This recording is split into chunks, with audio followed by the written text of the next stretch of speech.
What you're about to watch is more than just a tense exchange. It's a revealing moment about accountability, leadership standards, and the direction of civilian control over the military. Senator Rosen, you're recognized. I thought I would just create a stir down there. No, I thank you to my seatmates on both sides. Thank you, Mr. Chairman. We take care of each other. And again, thank you, Chairman Wicker, Ranking Member Reed, for holding this hearing. Mr. Secretary, we have a short amount of time, so I'm just going to ask a few simple questions, and I would just appreciate if, for some of them, you would just answer yes or no. And so, Secretary Hegseth, would you agree that every senior official in the Department of Defense must reflect the values and conduct that our service members must uphold and our citizens expect?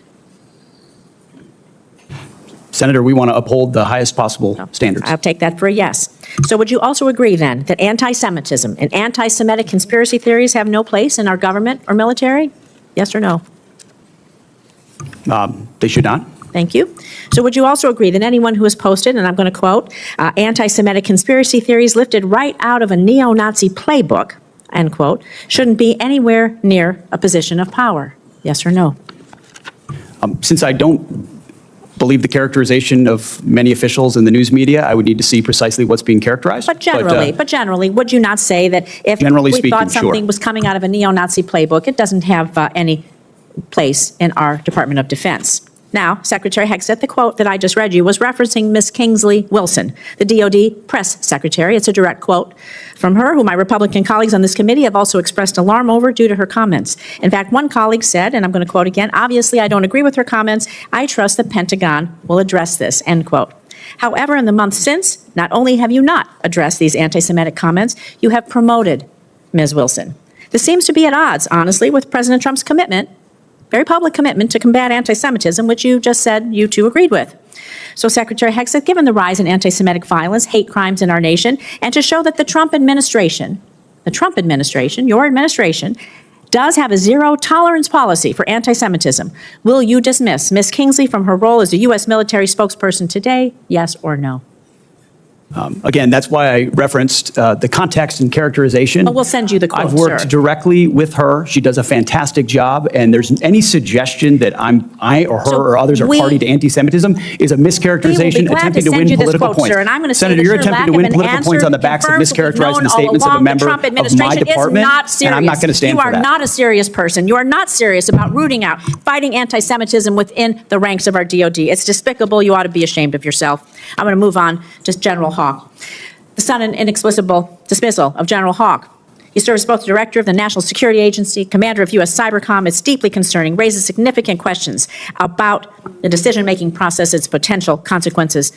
Public reports indicate that the removal of General Hawk, who has served his country proudly, has been influenced by social media influencer, a personality on social media, Laura Loomer, spreads conspiracy theories. She's been denounced even by Republicans. And the idea is that any leaders within our agencies responsible for our nation's security, somebody would be dismissed based on the advice of a social media influencer.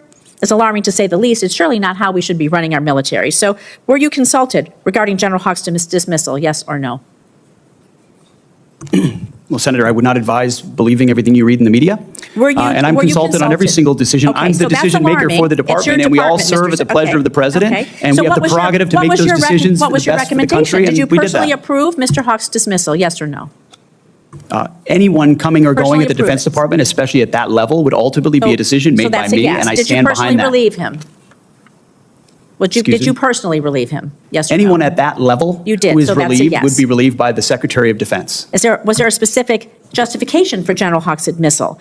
Was there a specific justification for General Hawk's dismissal? Ma'am, we all serve at the pleasure of the president, and the president deserves the type of commanders and advisors that he thinks will best equip him to accomplish the mission. Did you discuss General Hawk's dismissal with Laura Loomer prior to his removal? I don't discuss who I talk about anything with, but ultimately this is my decision, and he serves at the pleasure of the president, and that's why he's no longer there. So do you believe it's appropriate for any social media personality to influence personnel decisions in your department, yes or no? I believe your time is up, Senator. Oh, it is not up to you to tell me when my time is up. Well, the time And I am going to say, Mr. Secretary, you're either feckless or complicit. You're not in control of your department. This is unserious. It is shocking. You're not combating anti-Semitism within your ranks. It's a dangerous and pivotal time in our nation's history. Thank you, Mr. Chairman. I yield back. And I don't appreciate the smirk, sir. You are the Secretary of Defense. The time of the gentlelady has expired. Senator Jacky Rosen walks into this hearing with a very clear strategy. Strip away the talking points, ask direct yes or no questions, and force clarity on issues that go to the core of democratic governance. She begins by establishing a baseline that most Americans would agree with, that leaders in the Department of Defense must reflect the highest standards of conduct. This isn't just about personal behavior, it's about trust. The military operates on discipline, unity, and respect for constitutional values. When Rosen pivots to anti-Semitism, she's not raising a fringe concern. She's tying a real rise in hate crimes nationally to the responsibility of leadership inside one of the most powerful institutions in the world. But here's where the exchange becomes especially telling. Instead of offering a clear, unequivocal rejection of anti-Semitic rhetoric in leadership ranks, Secretary Hegseth leans into ambiguity, questioning characterization, and framing criticism as political attacks. That shift matters, because when leaders avoid clear moral lines and retreat into defensiveness, it raises a deeper question. Is the priority accountability or protecting allies within the system? Rosen sharpens the moment by pointing out something viewers might not catch on first watch. This isn't hypothetical. She's referencing a specific official, specific statements, and a promotion that followed controversy. In other words, she's highlighting a gap between stated values and actual decisions. That gap is where public trust erodes. Then the hearing pivots, and it arguably gets even more serious. The dismissal of a senior national security figure, someone leading the NSA and Cyber Command, is not a routine personnel move. These are positions tied directly to cyber defense, intelligence gathering, and national security strategy. When Rosen raises concerns that such a decision may have been influenced by a social media personality, she's pointing to a potential breakdown in institutional integrity.